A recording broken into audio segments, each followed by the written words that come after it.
city bike. Ride fast, take chances. Call Gabe for a ride home. Alright, we got a couple of Italian supermoto styled sport bikes here. This is the Ducati Hypermotard 796, and I'm going to tell you why it's the better one. And I'm going to tell you why the Aprilia Dorsoduro is better.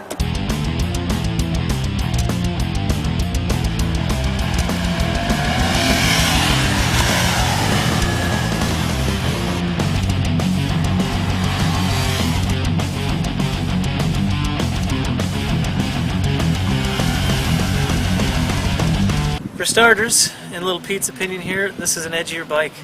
A little better suspension, a little heavier spring rate. Although we haven't really tested these on the dyno yet, at least the feeling is that the Aprilia is a revier bike with more motor. Quicker and crisper throttle response. Overall, a more aggressive motorcycle for the more experienced rider. Yeah, well, the Aprilia may feel a little bit faster, but in a drag race, the Hypermotard went side by side with it, and that's with an air-cooled 2-valve motor, not a liquid-cooled 4-valve motor that should be faster. However, the Dorsoduro comes with the added feature of switchable mapping. You can really feel it in there, the sport mode, instantaneous crisp throttle response right away. And for the experienced rider, you're going to appreciate that, even in the tight stuff, and you're going to be able to wheelie away even in second gear. Yeah, that's edgier, I'll give you that, but this is nicer, easier to ride. Feels lighter, is lighter, and it turns quicker. And just it's a friendlier bike. Get on it and ride. I can't deny that the Hypermotard 796 is a compliant, welcoming motorcycle. But if you're out there, you want to ride hard and fast, you've got it. You've got better brake feel, more power, better modulation on the clutch on the Aprilia. Again, to cover better suspension. Soaks up a lot of the rough road, and especially the fact that it's adjustable. On the Hyper, no adjustment on the front suspension whatsoever. That's kind of a drawback in my opinion.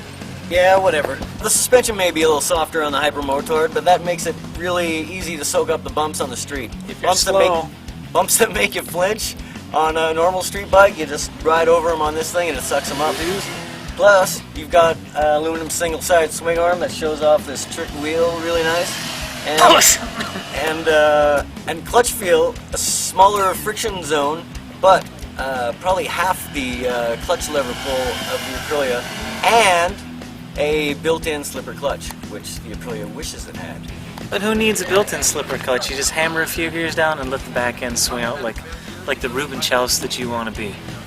More thrilling, edgier motorcycle to ride, hard. It's good on the freeway, comfortable, better wind protection than the Ducati. Smooth motor, hardly any vibration coming up through the pegs or the bars. Hell of a lot better mirrors, as far as it doesn't matter if I'm concerned or not. Anybody can see it. The Aprilia has a better mirror setup than these bat wings over here.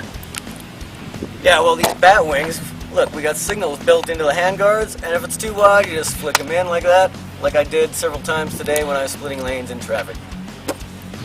Whatever. Kevin's got his little opinion, I've got mine. I think if you were to ride them back to back, you'd find that actually most motorcycles have a lot to offer. We both have strong opinions about each, and that's because both bikes are really good. And I gotta admit, the Aprilia is a little edgier, which has its appeal, but I still like the friendliness of this. It's a lower seat height, which I'm on my toes on the Aprilia, and this is a nicer street bike to ride.